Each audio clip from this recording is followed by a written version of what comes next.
100% সে জবরদখল করে সেই জায়গা দাঁড়ায় রয়েছে। আফজাল আলী। আপনার ঠিকানা? সদর বেড়া গ্রাম তালমারি নেন। আমার দলিল করা জায়গায় জোর করে দখল করে আছেন।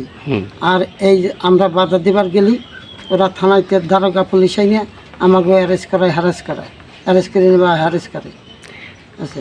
তারা এই জায়গাটা দাবি করতেছে কোন বলে আসলে? তারা এই জায়গাটা দাবি করে আমার আব্বা আমারে দলিল করে দিছে, তাগো দিছে জায়গা, কিন্তু সেই জায়গাতে ভাঙ্গে আইসা মেয়া বিয়ের জন্য আমার হেনিরও আস্থাই নাই। আমি কইছি এটা তোমার স্থায়ী জায়গা না, এটা কিন্তু অস্থায়ী জায়গা, মেয়াঠা বিয়ে দিয়ে চলে যাবা আছে। যখন মেয়াঠা বিয়ে দেওয়া হয়ে গেছে তখন আর যায় না, ওই জায়গায় যাই আমরা খাড়াইলি পরে যেই যাক আমার ফ্যামিলি সহ যে গেলি ওই জায়গায় দাঁড়াইলি হয়তো ওরা আমার দরকারে আপনার পুলিশ আনে, পুলিশ আমাকে হ্যারাস করায় এই নিয়ে মাটি ফেলাইছে। আমার 40টা কলা গাছ নাগাই আসলো তার টলি দিয়া ভাঙ্গে ফেলাইছে। হ্যাঁ, এই গুণের কবার গেলি আমাকে মারতে মাথা ফাইটে গেছিলো, মাথা ফাইটে এই যে হেন্দ্র রক্ত বাইয়ে বাইয়ে হচ্ছে ফটের ভিতরে আছে। কে ওনারকে আঘাত করলো, কারা করলো? ওনারে আঘাত করে হলো মস্ত তুহিন আর তুহিনীর মা আলেয়া বেগম, হ্যাঁ আলেম আর ফতেমা আর মেয়েরা ছিল। দুইটা ছেলে আমাকে জমি দিতে ডাকাডাকি করে চলে আইছে। চলে আসলি পরে আমার বড় ছেলে বাড়ি চলে আসে, আমার বড় ছেলের বাড়ি ওর ওই পাশে। আর মাঝে ছেলে রাজি বাড়ি চলে। বড় ছেলের নাম কি? রাশেদ আলী।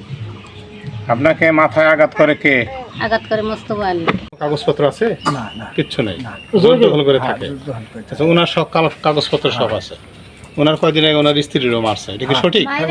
দেখছেন, পুলিশ দিয়ে হয়রানি করছে, জেলও খাটছে না। এখন আপনি কি চান যে সঠিক জিনিসটা ওরা ন্যায় বিচার পাক? সঠিক আমার কথা সঠিক দিলে হেঁটে হেঁটে ভালো হইলে। আচ্ছা, আফজাল আলীর সাথে তুহিন এবং এটা কি মিথ্যা কোনো কথা তো নাই, বাস্তবে সেটাই তো। সেই সমস্যাটা সম্বন্ধে আপনি কি জানেন? আমি জানি এই আনন্দ আলী ছিল হলো রেল রাস্তার পশ্চিম পাশে তার নিজস্ব জায়গায়। কিছুদিন খাওয়ার পর কিছু কিছু লোক তাকে ডিস্টার্ব করে, বউ সওয়াল নেওয়ার পর ডিস্টার্ব করে। সে বললো যে ভাই আমার মেয়ে সওয়ালের পর এই যে বাড়ার লোক এসে ডিস্টার্ব করে, আমি কোথায় যাবো, তুমি আমার বড় ভাই, আমার একটু জায়গা দাও। সে আব্দুল আলী একটু জায়গা দিছে, জায়গা দেওয়ার পর ওই জায়গার পর এসে বাড়ি করে করার পর সে বলছে যে আমি কিছুদিন পর 1 বছর 2 বছর 3 বছর পর আমি হেঁটে চলে যাবো, জায়গা জমি রাইখা। ওই 1 বছর 2 বছর 3 বছর যাওয়ার পর সে আর যায় না। বিগত কত 8-10 বছর আগে, 10-12 বছর আগে আইসে আমরা 2-3 সালিশ করছি এই জমি নিয়ে। আব্দুল আলী গণ্যমান্য ব্যক্তি গণে তাগনে সালিশ করছি। সে বলছে যে আমি চলে যাবো বলে আজও যায় নাই সে। এই জমি আব্দুল আলীর বাবা আব্দুল আলী লেখা দিয়ে যায়। মোট জমি 29%, আব্দুল আলী দিয়ে যায় 25%, বাকি থাকে 4%। 4%-এর মালিক 4 জন, বনিরা বনাম 2 ভাই। সে পাইছে 1% 33 পয়েন্ট পাইছে। ওইটু পর জোর জোরম করে সে ওই 10 আব্দুল আলীর জমি সহ 10 খাইতেছে। ওই বাকি জমির পর আব্দুল আলী বুলেবার যায়, কাটপাট যায়, সোবার যায়, হ্যাঁ সবকিছু ডিস্টার্ব করে। আবার গেলি দৃষ্টিকোণ থেকেও তারা যে কাজটা করতে সেটা অন্যায়। এই জমিটা আব্দুল আলী সম্পত্তি লিগ্যাল, আবার হ্যাঁ কাগজপত্র আব্দুল আলী লিগ্যাল। আমি বলে আব্দুল আলী দিয়ে বড় সালে দিয়ে গেছে। বাবার নাম কি? মোহাম্মদ আলেম বলে। গ্রাম কোথায় আপনাদের? পশ্চিম সদরবেড়া, থানা নগরকান্দা। আমাদের কাছে কাগজপত্র একবার ছাড়া 2বার 3বার আপনার এই আমাদের এলাকায় গণ্যমান্য 5 জন ছিল, কাগজপত্র নিয়ে বইছি, আমার এলাকার লোকজন ছিল। আমার নাম আব্দুল মাজেদ খান। আপনার বাবার নাম? হোসেন খান। আপনি তো এই এলাকারই বাসিন্দা? জি জি। গ্রাম কোনটা আপনাদের? পশ্চিম সদরবেড়া, এই থানা নগরকান্দা, জেলা ফরিদপুর। ভাই এই দীর্ঘদিন হলো ওরা ছিল রেল রাস্তার ওই পাশে, ওদের একটা ছোট একটা খাল আছে, খালের পাশে জমিতে ওরা বসত বাড়ি করেছিল। ওখানে অনেক সময় দেখা গেল যে রাতের অন্ধকারে অনেক বাইরের লোক এসে ওদের ডিস্টার্ব করতো, বা ওদের ছোট মোটো ছেলে মেয়ে ছিল, ওইগুলো হয়তো অনেক সময় দেখা গেল যে ওদের ধরে পানির ভিতরে ফেলাই দেওয়ার চেষ্টা করতো। কিন্তু এই অভিযোগগুলো যখন যে আফজাল আলীর কাছে দিছে বা গ্রামবাসীর কাছে দিছে, তখন গ্রামবাসী দেখলো যে ঘটনা বাস্তব। তখন ওদেরকে আশ্রয় দেওয়ার জন্য আফজাল আলীর কাছে আমরা গ্রামবাসী বললাম যে তো এইভাবে ওরা হয়ে যাবে, মারা যাবে, বা ওদের ডিস্টার্ব করতে তুমি আপাতত ওদের একটু থাকার জায়গা দাও, ওরা নেক্সট টাইমে পরবর্তীতে কোথাও যদি মনে করেন যে জায়গা পায় সেখানে ওরা চলে যাবে। এই মর্মে আমরা ওদেরকে বুঝাইয়া, আফজাল আলীর বা রাশেদ যে বুঝাইয়া ওদের এই জায়গা আমরা আইনে দেওয়ার পর বলছি তুমি দীর্ঘদিন থাকতেছো, যে কোনো সময় তুমি চলে যাও। পিছনে 1 বছর পিছে আমরা এই গ্রামবাসী বসে একটা সালিশ করলাম, সালিশ করে তাকে একটা টাইম দিলাম যে এই টাইমের ভিতরে সে চলে যাবে।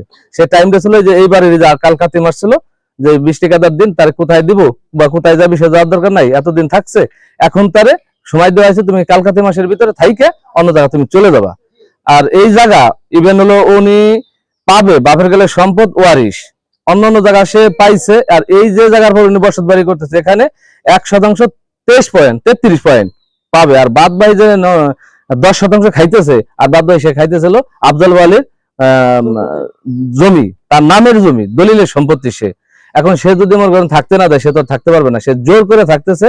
ইভেন আর বাদ ভাই যে 44% জমি দেয়, বাদ ভাই 44 কতটুক 29, আর বাদ ভাই যে জমি রয়ে গেল 10 দেওয়ার পর 19 রয়ে গেল, সেই 19 সে যাইতে পারে না। গেলেই মনে করেন আফজাল ওয়ালি আলেম এরা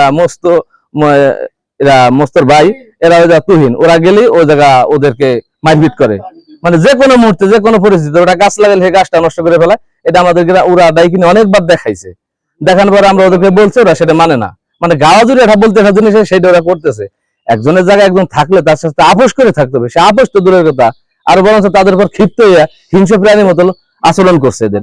এই কারণে এরা এখন এই পরিবেশে তার এই জায়গা রাখতে দিবে না, এরা চলে যাইতে বলতেছে। তা আমরাও তাদের বলছিলাম, সে যাইতেছে না, সে জগৎদর অবস্থায় সেই এই পজিশনে আছে এখনো। মানে আপনার দৃষ্টিকোণ থেকেও সে একজন জোর দখলকারী ব্যক্তি, 100% সে জবরদখল করে সে ওই জায়গা দাঁড়াই রয়েছে, চালাইতেছে বর্তমানে আপাতত যেটা চলতেছে, মামলা হামলা নিয়ে যেটা হইতেছে। ধন্যবাদ আপনার মানে সুমতামত।